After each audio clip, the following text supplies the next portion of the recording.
Muy buenas noches. Cantabria desde La Solana tiene hoy a una invitada de excepción. Me refiero a Isabel San Sebastián. Buenas noches, Isabel. Muy buenas. Que ha estado en Cantabria presentando su última novela titulada Lo último que verán tus ojos, este libro, una novela que está teniendo ya en sus primeros días en las estanterías de las librerías un gran éxito y que mezcla, yo creo que los ingredientes perfectos, ideales para una novela, que son acción, intriga, romance y todo ello sobre un contexto histórico de gran interés y que además tiene una vinculación con Cantabria a través de la esposa de uno de los protagonistas, de Ángel Saez-Briz, aquel embajador, no llegó a ser ni embajador, pero se quedó como embajador en la legación española en Hungría y salvó a muchísimos judíos de haber perecido en el Holocausto. Pero Isabel, hoy la actualidad manda. Tú, además de novelista, además de ensayista, eres periodista, una periodista con una larga y fecunda trayectoria, actualmente columnista en el diario ABC y contertulia en numerosos programas, has pasado por diferentes medios y por tanto vuelvo otra vez. Hoy hay un asunto de máxima actualidad que yo creo que manda sobre todo lo demás, que es la sorprendente elección de Donald Trump como presidente de los Estados Unidos. ¿Cómo analizas tú esta sorpresa? Bueno, la analizo con muchísima preocupación. A mí me parece que es un personaje deleznable, como lo pienso, lo digo. Encarnación de la demagogia más barata, del populismo más atroz, machista, xenófobo, racista, lo tiene todo. ¿Por qué ha ganado? Bueno, pues porque estamos en una sociedad sin valores, donde el único valor parece ser el propio beneficio, la supervivencia, el éxito económico y la fama entendida en el peor de los sentidos, o sea, ser famoso por lo que sea, salir en la televisión, en fin, ser conocido, que entroniza esos valores y que ha desterrado los otros. Y claro, en esa jungla relativista, pues el más bruto, el más zafio, el que mejor vende ese populismo, etcétera, etcétera, se lleva el gato al agua, ¿no? Por citar un programa de esta casa. Hay una frase que yo recojo en la novela que hoy me ha venido a la memoria inmediatamente esta mañana a las 6, cuando me he levantado y he visto esta victoria, y es una frase que está grabada, esculpida en una placa de mármol en el monumento al Holocausto de Boston, de la ciudad de Boston. Está en la novela. Y dice: cada vez que se toleran los prejuicios, la discriminación o la persecución de seres inocentes, males como el Holocausto pueden volver a suceder. Considerando que Trump es un tipo que discrimina a los latinos por el hecho de ser latinos, que habla de que los musulmanes son todos unos potenciales terroristas, los que vienen de México, los que pasan son unos potenciales ladrones, etcétera, etcétera, etcétera. Pues en fin, yo espero que el ejercicio del poder le modere, pero me temo lo peor. A mí me recuerda muchísimo a un personaje con bigotillo que ganó unas elecciones en Alemania antes de incendiar el Parlamento. En efecto. Las ganó democráticamente y luego incendió el Parlamento. Espero que no se repita la historia, espero. Esa referencia a Adolf Hitler nos trae también al presente y es, bueno, para Europa y especialmente para España, claro, ¿qué puede significar esta victoria de Donald Trump? Bueno, para Europa y para el mundo va a significar, si cumple con lo que ha dicho, aunque sea parcialmente, un retraimiento del comercio internacional, el levantamiento de barreras comerciales, la aniquilación, la paralización del Tratado contra el Cambio Climático, por ejemplo. Espero que no suponga una escalada del conflicto con Rusia o del conflicto con China, una paralización del fecundo comercio con China. Y si algo nos ha enseñado la historia es que el comercio internacional reduce drásticamente las posibilidades de una guerra. Cuantas más vinculaciones comerciales hay entre naciones y más mutua dependencia comercial hay entre naciones, menos posibilidad hay de que estalle una guerra. Esto lo deberíamos haber aprendido, pero es que dudo que Donald Trump haya leído en su vida algo más que el Playboy. Lo dudo mucho. El Playboy seguro que se lo ha devorado, pero tengo serias dudas de que haya leído algo más y aprendido algo más que lo que se aprende en el Playboy. Bueno, pues ahora se abre en efecto una etapa de gran incertidumbre. Hoy las bolsas han recogido con caídas importantes en España y en México y en el resto del mundo estas elecciones, incluso en los propios Estados Unidos, y va a haber que esperar. Pero creo que hoy debemos hablar fundamentalmente de tu novela, de tu última novela, es que, Lo último que verán tus ojos. Es que hay que aprender de la historia para evitar repetirla. Es que esta novela recoge precisamente la hazaña de un grupo de diplomáticos españoles centrados en la trama de la novela en Ángel Sanzuriz, efectivamente casado con Nadela, una mujer cántabra, cuya labor heroica salvó a millares de judíos. Y en esta novela se recoge a través de esta historia y a través de este hilo conductor la tragedia de lo acontecido en el contexto del Holocausto, ¿no? El drama que llevó al Holocausto y por qué, y convendría aprender de esa historia para evitar repetirla. Y además, si me permites, con un paralelismo todavía mayor y más preocupante, y es que muchos judíos, la mayoría, nunca creyeron que aquello iba a ocurrir y bueno, lo fueron aceptando poco a poco como algo normal hasta que llegó la enorme tragedia del Holocausto. Efectivamente, la reacción de la comunidad judía en Hungría, que es la que yo más analizo en el libro, fue muy parecida, y de esto también habla el libro, a la reacción de la comunidad judía en España 4 siglos y medio antes, inmediatamente antes de la expulsión del 1492, y fue la incredulidad. El mal, el mayor peligro del mal es despreciarlo. Es no quererlo ver. No puede ser. Una cosa así no puede ocurrir. No puede ser que nos expulsen de España. No puede ser que nos maten a todos. Nos necesitan. Somos sus banqueros. No puede ser. No puede ser. No. Cuando tú niegas al mal la posibilidad de ser, el mal cobra vida y cobra forma. Y esto es algo que se ha producido ya tantas veces en la historia y que sigue repitiéndose. Por eso yo alerto. Cuando estamos ante el ascenso de tipos como Donald Trump, como Marine Le Pen, como Pablo Iglesias aquí, salvando todas las distancias, pero es el mismo populismo, es esto de ¿qué queréis? ¿Que os gobierne la casta corrupta o que os gobierne la gente? Esto lo dijo Trump en su mitin de cierre de campaña, el lunes pasado, y es una frase que podría haber pronunciado Pablo Iglesias perfectamente, cuando los valores como la dignidad, la valentía, el coraje, la decencia, etcétera, los valores que encarnaron los personajes que yo cito en esta novela, cuando esos valores desaparecen y surge este populismo, esta demagogia barata, el mal está cobrando forma. Y lo que hay que hacer es mirarle a la cara, plantarle cara y poner remedio, recuperar esos valores, recuperar esos principios, recuperar esa solidaridad, inspirarnos en el ejemplo de estos personajes, ¿no? Porque si te limitas a negarlo, estás listo. Bueno, en esta novela y en algunas de tus declaraciones últimas hablas precisamente de que hay demasiados villanos y pocos héroes. Efectivamente. ¿Cómo podemos interpretar la ausencia de héroes en estos momentos? Bueno, héroes que sí aparecen en tu novela. Efectivamente. Pues precisamente en la línea de lo que estoy diciendo, porque hemos construido una sociedad absolutamente relativista. Y ya no me refiero a valores, a creencias religiosas, me refiero a valores éticos. Hemos construido una sociedad en la cual la valentía no solo no se premia, sino que se desprecia profundamente. Es de la valentía, pero ¿para qué te sirve ser valiente? Pues no hay valientes, o prácticamente no hay. En la que a los que han sido valientes, estoy pensando por ejemplo en los que han plantado cara al terrorismo, resulta que están viendo cómo ganan sus verdugos y cómo ganan aquellos a quienes han combatido y cómo acaban llevándose nuevamente el gato al agua. Una sociedad en la que la vida es despreciable si no es útil, la vida de un ser no nacido, la vida de un anciano enfermo y tal, si no es útil, si no es gratificante con arreglo a los cánones habituales, es despreciable.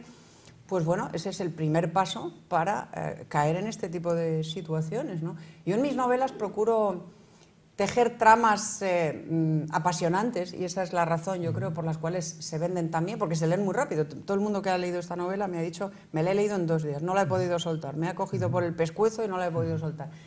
Yo creo que el valor de una novela es esa, ¿no? Tener intriga, tener acción, ser muy rápida. Pero también intento, es mi modesta contribución a mejorar un poco el mundo que me he encontrado, intento introducir pildoritas con estas ideas, ¿no? Hay que ser valiente, hay que defender aquello que hay que defender, la vida. Estos héroes, estos diplomáticos españoles eran cristianos todos o agnósticos, pero no había ninguno judío, ninguno. Es decir, no actuaron pensando en salvar a su pueblo, en su beneficio y tal. Actuaron por dignidad humana, y por sentido de su deber como seres humanos y también por sentido de su deber como diplomáticos españoles, porque muchos de ellos salvaron a judíos de origen sefardí.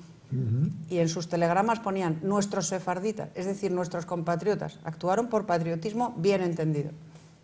Sí, además ahí se explica, cogiéndose a un decreto que creo que era de Primo de Rivera, que consideraba que los sefardíes que habían sido expulsados de España en el 1492, bueno, tenían derecho a ser considerados españoles. Correcto. Y por tanto podían salvarse de que les llevaran a las cámaras de gas que habían montado los nazis. Y lo hicieron. Los salvaron a muchos de ellos a costa de correr grandes riesgos que están contados. Bueno, el libro está ya en las librerías, ha sido presentado hoy mismo en el Ateneo de Santander y parece que tienes una fórmula mágica para construir este tipo de novelas que, siendo bestsellers, al mismo tiempo no tienen la fórmula habitual del bestseller, sino que tienen un contenido, pues esto, de mucha más profundidad. ¿Cuál es el truco o la fórmula para conseguir que una novela te cuente una historia real, al menos en lo que es el paisaje general, el contexto, y al mismo tiempo transmita valores? Bueno, yo no sé si hay un secreto. El mío, lo que yo hago es documentar muy bien el tiempo y el lugar en el que voy a tejer mi historia de ficción. En esta novela, por ejemplo, viajo a Budapest, viajo a Nueva York, viajo a Boston, viajo a Londres, viajo a Toledo, viajo a Madrid, todas ciudades que he conocido, que he recorrido, que he olido, que he sentido antes de describirlas. Es decir, que procuro subir a mis lectores en una máquina del tiempo y en un avión y trasladarles física e históricamente al lugar en el que se desarrollan los hechos, ¿no?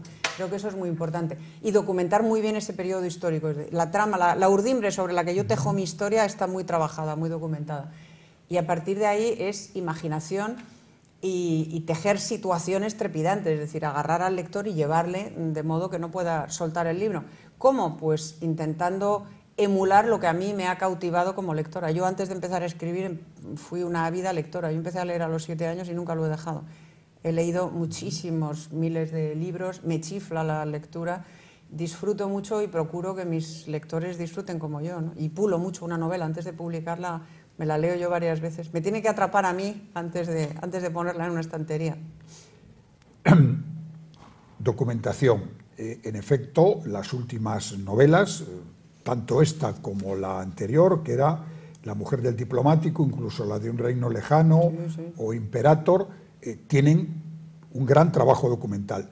¿En qué fuentes buscas la documentación? ¿Cómo trabajas esa parte de tus libros? Bueno, tengo un librero, una librería que se llama Marcial Pons, él se llama Luis Domínguez, es una librería especializada en historia y él es como mi documentalista de cabecera. Están los agradecimientos de este libro. Yo, cuando tengo una idea, voy a ver a Luis, le digo: Luis, dame todo lo que tengas sobre tal acontecimiento, tal periodo, tal situación. Y generalmente me suelo llevar a casa una pila así de libros y empiezo a leer y empiezo a tomar notas.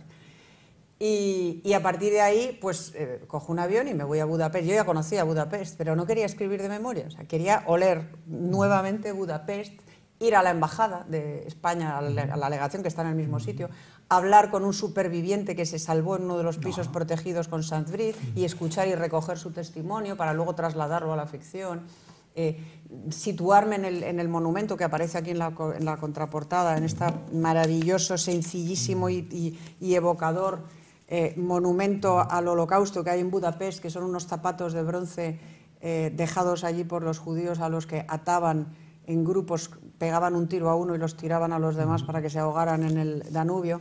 Quería recorrer esa ciudad, fui a Nueva York, recorrí Nueva York, estuve en Brooklyn con la comunidad de judíos hasídicos que describo en mi novela, olí sus calles, vi sus escaparates. Es decir, yo documento. Para mí una novela es lo más parecido a una máquina del tiempo y a una máquina del espacio. Es como meterse en una cápsula y trasladarse a la situación de ficción que es la novela, y procuro hacer eso, ¿no? Leyendo y viajando y recogiendo, tomando muchas notas y pensando mucho. Bueno, esta novela, Lo último que verán tus ojos, está casi recién salida de las imprentas, ya tiene una gran acogida, pero me consta que los escritores, cuando han terminado un libro, ya están pensando en el siguiente y trabajando en el siguiente. Bueno, de momento estoy trabajando en promocionar esta, pero sí es verdad que estoy... De hecho, el lunes se presentó en Madrid y el editor anunció una segunda edición, lo cual, considerando que la novela lleva 2 semanas en la calle y la primera edición fueron 30.000 ejemplares, que son muchos ejemplares, pues es una grandísima noticia. Pero sí, ya estoy pensando en la siguiente y además os puedo contar aquí, que no nos oye nadie, que va a transcurrir en gran parte en un punto maravilloso y precioso en la linde entre Cantabria y Asturias. Ajá. Va a tener mucho que ver con esta tierra. Pues eso es una excelente noticia. Sí, va a tener mucho que ver con esta Porque tierra maravillosa. en efecto, yo creo que Cantabria, el norte de España en general, tiene muchas posibilidades de ser paisaje de novela. Ya lo creo.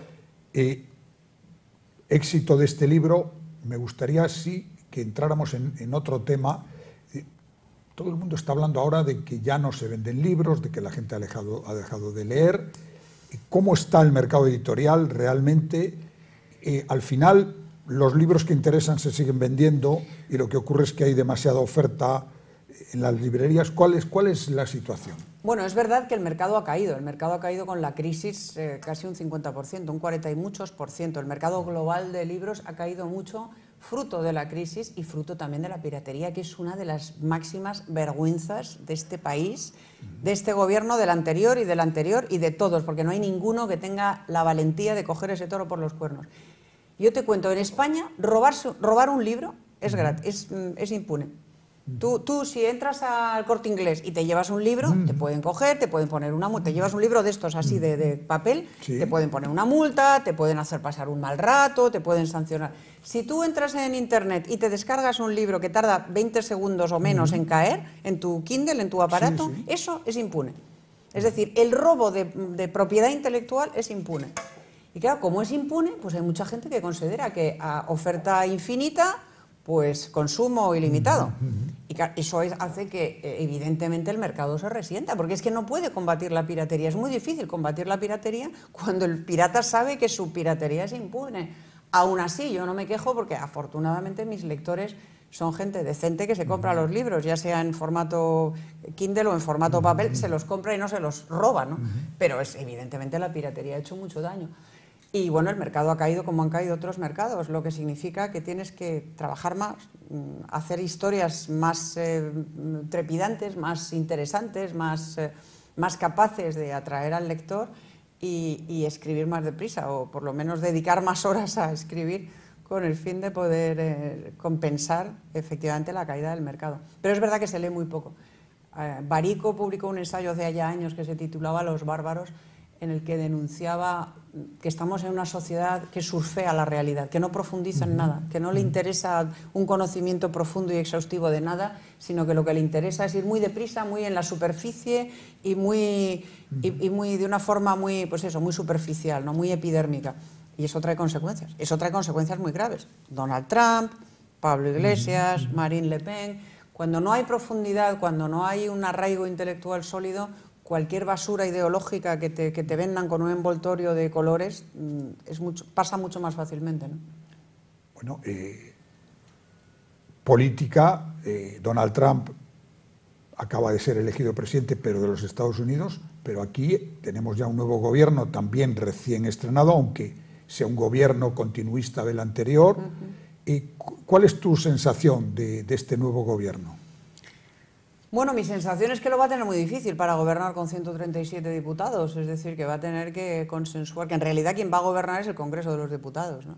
Y ahí va a haber que hacer mucho encaje de bolillos, va a haber que hacer. A mí esto no me parece en principio malo, yo creo que esto va a obligar a dialogar, a consensuar, a transaccionar, no sé si existe la palabra, pues a transaccionar, lo cual me parece bueno porque las mayorías absolutas en España han traído mucho abuso y mucha corrupción, no solo corrupción monetaria, sino corrupción de las instituciones, así que esto me parece bueno y creo que todos tenemos que dar gracias de corazón a la parte del PSOE que ha impedido que fraguara un frente popular con separatistas, ¿no? Que estaba a punto de ocurrir y que no ha ocurrido pues porque afortunadamente hay gente sensata en el PSOE que lo ha impedido.